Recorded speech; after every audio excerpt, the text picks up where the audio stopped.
Hello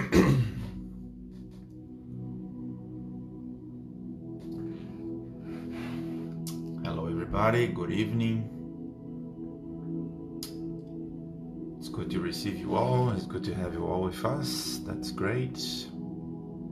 In these few minutes that we are preparing ourselves for starting this lecture tonight, let's use this time to relax, to connect with the energy around us, and we're going to be making a start in about 2 minutes. Thank you.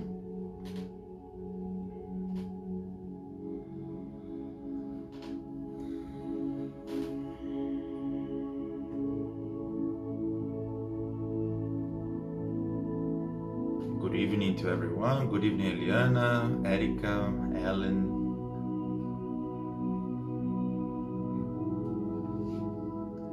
Welcome everyone that is joining our English lecture tonight. Good to have you all here.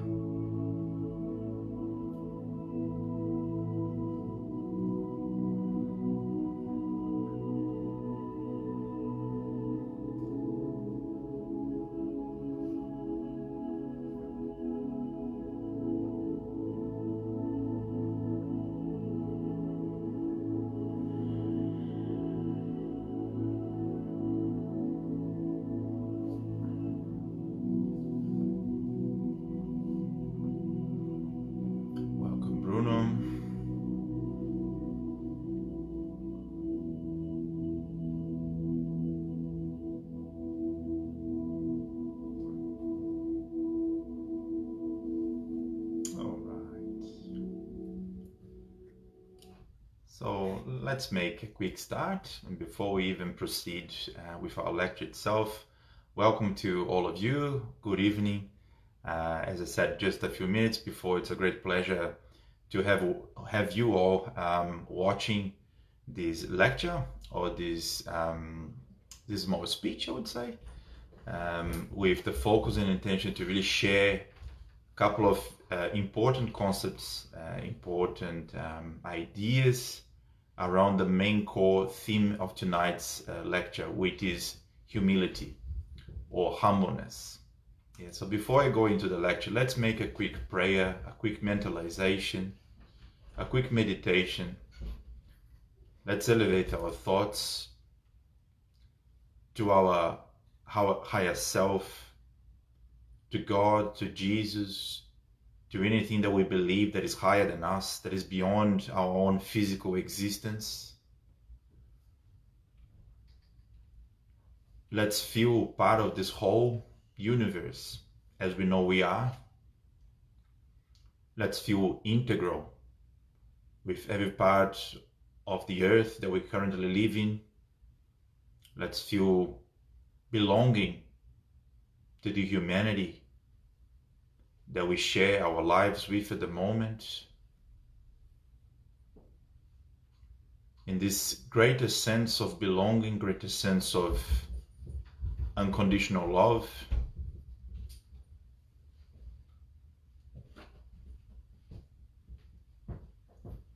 we believe that now we start our lecture thanking God and thanking Jesus. Thank you so much. Very good, everyone. Thanks a lot anyway. So tonight we're bringing a very important, like we always say, it's funny, but we always say the same, it's a very important topic. It is truly. And we hope to believe that everything that we bring here to you is of any significance to everybody's life or to our lives. And tonight, indifferent to the other lectures you would have watched, we come here today to share a couple of different ideas, expanding the concept of humility or humbleness as a virtue. And before we go any deeper into understanding humility, before we go any deeper into understanding humbleness, what is to be humble truly in the society, in our lives today, I would like to just bring a very quick, short, reflection around our virtues as a whole. And I was doing some really simple researches here on the web while I was preparing for this talk, for this lecture. And I found a vast list of different virtues, human virtues, moral virtues.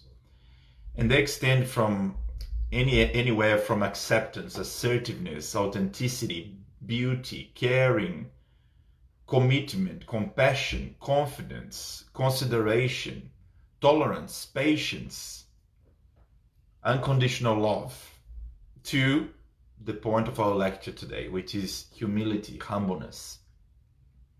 So just to put things in perspective, there is a vast opportunities, and there is a great open field of possibilities for us to develop our virtues.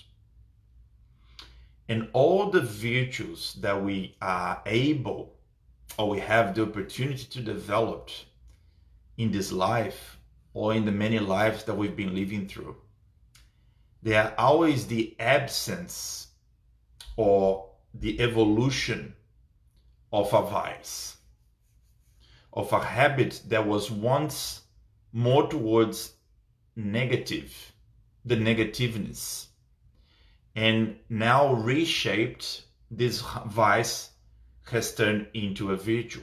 I'll give you a very simple example of that. Something that is very close to all of us, especially in those times, in times that we live today. Impatience.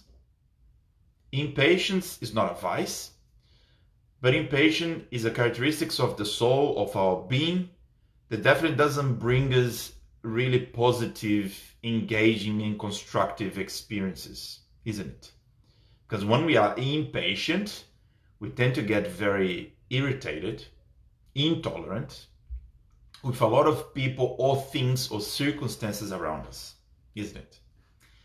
So once we start controlling the impatience, developing our understanding, our comprehension, everything we need to get out of the cycle of being impatient, we start to conquer, to become patient, more patient. And that happens to most of the balance between the virtues that can always be sharpened, can always evolve further, can always be better. There's never a point where a certain virtue is enough. I'm already patient enough. Well, there is always room to be a bit more patient, isn't it? And humility is directly opposed to egocentrism. And what is egocentrism? Egocentrism is a state of being, right? Where I think my ego or myself, I am the center of everything around me. So I am the most important person, not just at work, but also at my family or at my home. Therefore, I should be the priority for a lot of things. I shouldn't be frustrated. Nobody should frustrate me as an individual, right? And I tend to act in a way that I have very limited understanding of the needs of others around me. Because typically I can only see myself and my own needs. In very simple terms, this is egocentrism, right? Humility in the other side. Humility as an extreme developed, well-developed virtue is the opposite of egocentrism. Because humility is when I put myself in a place where I am, first of all, humble, meaning I understand the pros and cons of my own existence. I understand my strengths and my weaknesses. I understand things that I'm really good at, and I understand things that I really struggle with still. So therefore, I understand that I'm like any other human being in earth. No different. No better, no worse. Just different. I'm a unique individual that deserves respect, that deserves tolerance, that deserves patience. And if I know that I deserve that, and I see myself as an imperfect, still under development being, as a consequence of that mindset, I immediately create conditions to see others through the same lenses. So I will immediately and almost automatically, driven by the way I feel about myself, I will treat others the same way I'll treat myself. So I will also understand that others also do have their limitations, their struggles, areas of their either intellectual proficiency that they might not be as sharp as I perhaps am at that specific topic. But in the same way, I also can quickly and very easily recognize other individuals' strengths and areas that they actually excel much better than I do. And that's the balance. That's being humble, understanding your value, but understanding your limitation, understanding how small we are in the big scheme of things, right? That is the key to honestly enable the development of lots of other virtues to come. Why? Well, the first step to see something I need to get better is to first recognize that I'm not perfect. Is to first recognize that definitely there is something somewhere that is just a matter for me to allow myself to have the courage to look deeper enough or deep enough, and I'll be able to see a certain aspect of my behavior, my language, my approach, my mentality, my expectations, that surely can be improved. So when I'm humble, when I act with humility, I'm enable my own personal, spiritual, moral, and even professional development, because I'm thirsty for learning, because I recognize myself as a learner, a constant universal learner. No matter which position I hold, no matter which title I have, no matter how many degrees or postgrad or PhDs I may have gone and may actually possess, this does not matter at all, because I still know there is more to know and there is more to achieve. But I'm grateful, and I do recognize my value for the efforts and for the work I've already done. Right? That's key. Right? So at that point in time, I would like to maybe share with you something that occurred to me while I was preparing this talk. And I'll explain you a little later how this story comes about. But pre-COVID times, I'm gonna put myself on the first as the protagonist of this small story. It is a story. It's not a true story though, but it's a story. But it's an analogy. We're gonna make an analogy here. And I went to a travel agency to actually try to find out more about where could I go when I leave Earth. And I sat down. There was a very nice gentleman there called John that was there to support me, to answer my questions, and trying to explain to me everything that I wanted to know. And the first question I asked John is, "Hey, John, I know one day I'm going to leave Earth, and I just don't know exactly what are the places that I could go to, really. And the same way we do when we want to travel to another country, right? So maybe explain to me and show me what are these different places, what are their characteristics, how do these places work?" And John quickly, very simplistically started to explain to me, say, "Look, Carlos, I know it's great that you already know one day you're going to leave Earth, and it's also fantastic you already know this is not the end, so you're just going to migrate from Earth to another place. And it's good that you're here to actually gather some information about this travel, this journey you're going to go through." And at that point in time, he said, "Look, there are an array of different places, like we have an array of different countries in Earth. And he explained to me, he said, look, I'm going to give you an example of a really, really good place. I would highly recommend this place.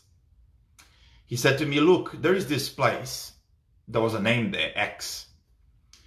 And in this place, it is great because in this place, people live really a very balanced life. So the inhabitants on this place, they enjoy a very peaceful balance between work and rest time. In this place, there is no egocentrism. There is no selfishness. These human habits don't prevail. Instead, people are kind and they will care for one another. In this place, the inhabitants of this place, they constantly work for their common good instead of working for your own individual good. And I was getting really excited. I was, wow, that sounds amazing. Something I don't remember experiencing before that as a proposition sounds amazing. And he just finished with a very simple statement. He says, this place is where love, as the true sense of the word love, the unconditional love, is what everybody works for. At that point in time of that discussion, I was really excited. I was like, wow, that sounds like a fantastic place to be. So just tell me a little bit more about it. And I'll ask a few more questions. Are there any differences between the people in this place? Are they rich and the poor? How is the poor living? Or what's the currency there? Do they have any money? What do I have to do? How do I prepare myself to get to this place? He's basically explaining, look, Carlos, it works very basically like this. All of these different places you could go, they all have fundamentally different groups of individuals living in them. In such a way that place X, you can have people more like this, and the vibe or the energy is a bit more like that. And place Y, this is more like this, etc., etc., etc. It would be something very similar to what a travel agent would tell us right here, right now, if we were to inquire about what's the difference of traveling to maybe a place like, I don't know, let's say Germany, to a place like a very poor country in Africa, okay? They would be able to explain to us the details about these different societies. So it was the same explanation John, this nice gentleman, gave it to me. And his answer about the currency, I said, well, what's their currency on this beautiful place you've just explained to me? What's their currency? And he says, look, it's not the currency it used to. So they don't have money, as you know. And what's really important there are the virtues that you have, that you've accumulated for all of this time. And at that point in time, I was confused to say, well, they don't have money. So all the actual currency are my virtues. Yes. I was like, okay, well, you know what? I'm ready to go. So then I would like to maybe apply to go to this place. Where can I buy my tickets? He giggled a bit and turned back to me and said, well, honestly, I don't think it's up to you to basically want to specifically buy the ticket to a certain place. It all comes back and what you have in your virtues rewards card. And at that point I was like, what? My virtues rewards card? Yes, your virtual rewards card. So what is that? So, well, through your existence, through your current life and your past lives, this card shows everything that you have as far as your virtues. So that is exactly what will enable you to buy or to get the rights to go to the places you want to go. Was like, so I don't decide then exactly where I want to go. I said, well, yes and no. Actually, it all comes down to the amount of virtuous points you have in your virtuous rewards card. And I was finding this conversation really, really a bit funny. But the point is, he said, well, that means whatever points you have is the places you're going to be able to go. So maybe go and check your balance. Well, the summary of that discussion after we finished, and I thank this gentleman for the beautiful explanation. But I went back and actually, first of all, realized I have a Virtuous Rewards card. I didn't know that. Second of all, I've noticed and I realized in a much more, I guess, concrete sense that everything that I know we value here on earth, the material things, can't be brought over to these places that I would eventually would like to inhabit. So my house, my car, my cameras, my guitars, none of that I can bring with me. My money. Because like he said, John, only my virtues, only what I carry in my heart actually is important. And that's going to set the conditions to the place that I will eventually belong. See, I will eventually belong because this place and they will be very energetically aligned. I won't just be on a place that I don't belong, because everything that I will carry with me, everything of my virtues that would carry with me, will just be the perfect match to this place that I will eventually belong. So this is just, I guess, a very small analogy that occurred to me. And I think it really tricks us, because it brings us to think back into whether we truly understand and believe that what it's really important for when we pass from this existence towards our next existences, the monetary value, what's going to really matter, is not what we have today as far as material things.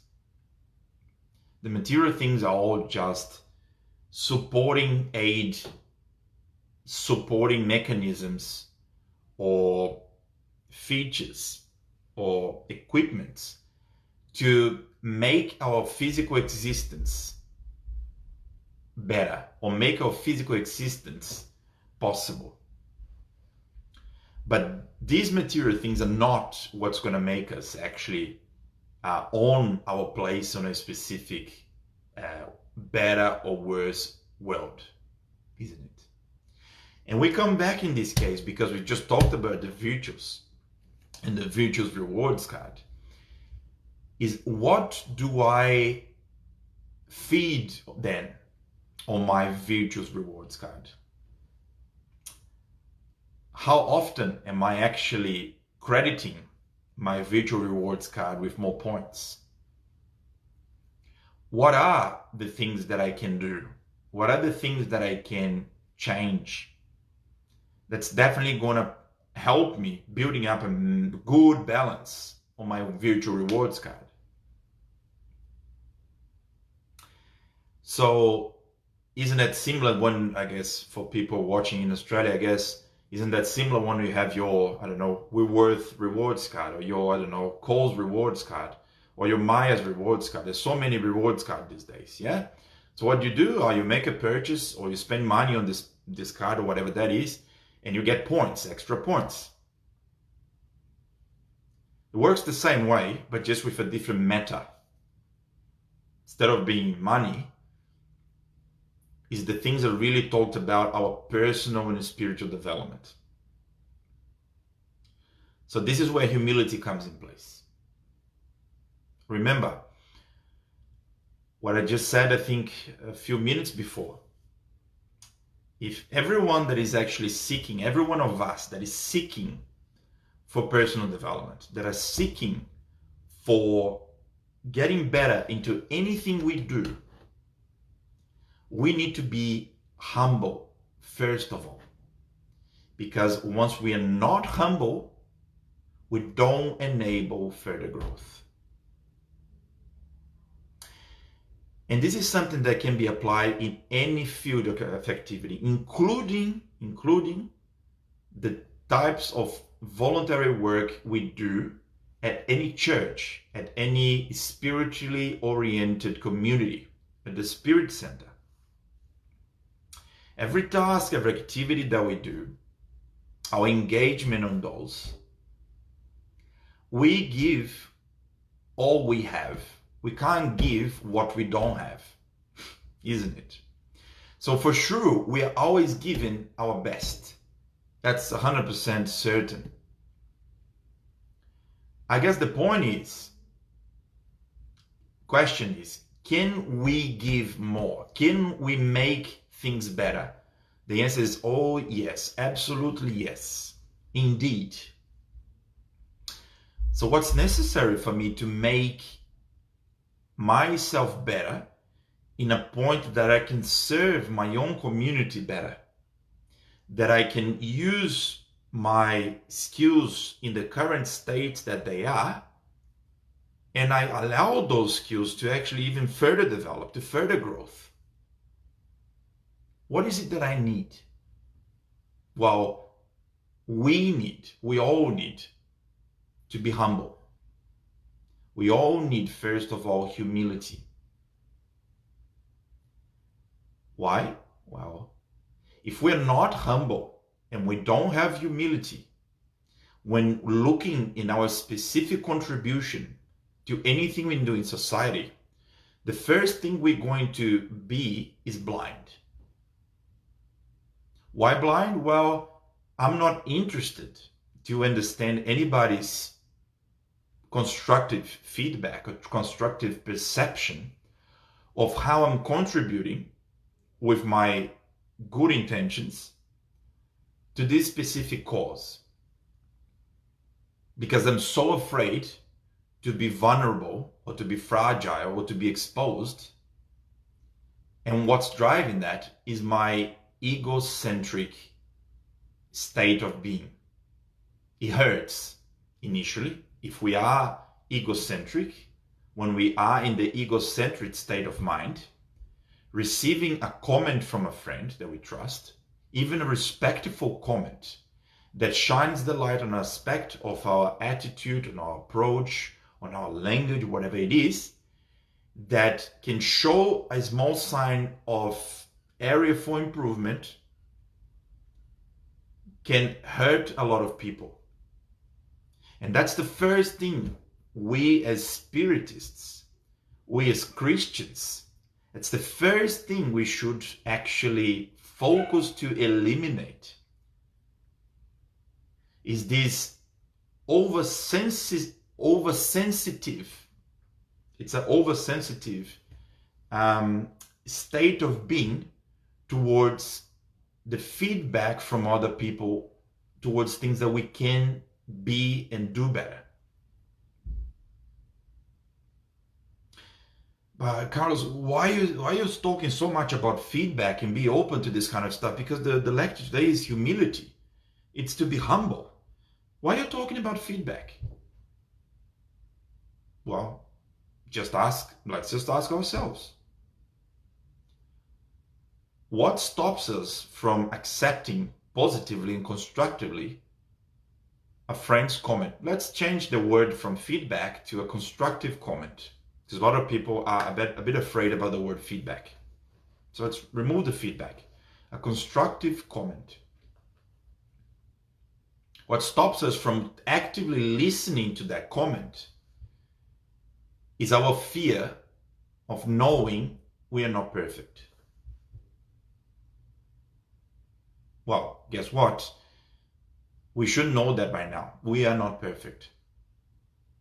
And the fact that someone is coming and giving us this gift, which is his or her perspective, or how I could do things slightly different, so I can be better, I can improve, I can reach more people, I can hit hearts in a deeper way. And what I need to do in order to actively accept and listen to that is develop humility within myself. Because, like we said before, egocentrism is the very opposite of humility. So I hope if we all take home one thing only, is that being humble isn't just the characteristics of not talking over or not talking too much about myself. This is just one of the characteristics of being humble. The second very important characteristic of being humble is to truly accept that we have strengths and we have weaknesses, that we have pros and we have cons, that we have really well-developed, behaviors and characteristics, but we also have some that are a bit raw, that need sharpening. This is to be humble, is to accept constructive comments and not take that in a defensive way. This is to be humble. So let's meditate through these, ideas that I'm honored to be able to share with you guys today. And let's close our eyes, Let's, in the final minutes of this lecture, also thanks our guardian angels, our mentors. Thanks to Jesus for enlightening our minds, enlightening our souls, and bring us peace within our hearts.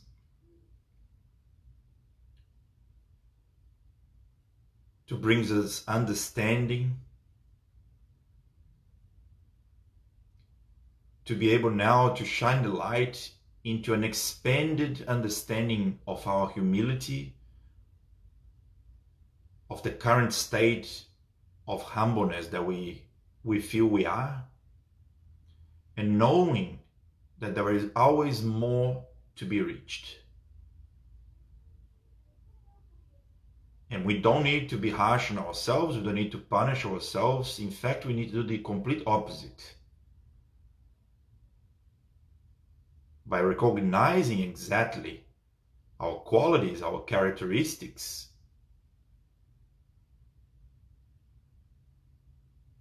and like everything in life, also recognizing the areas that we still need to improve. We're being true examples of humility. So let's thank God and thanks Jesus for this moment of reflection. And I hope that this good energy that's now with me can also be with you at home, at your place. And all the best for your families, for yourself. Look after yourself, and we see each other very soon. Thanks and good evening to all.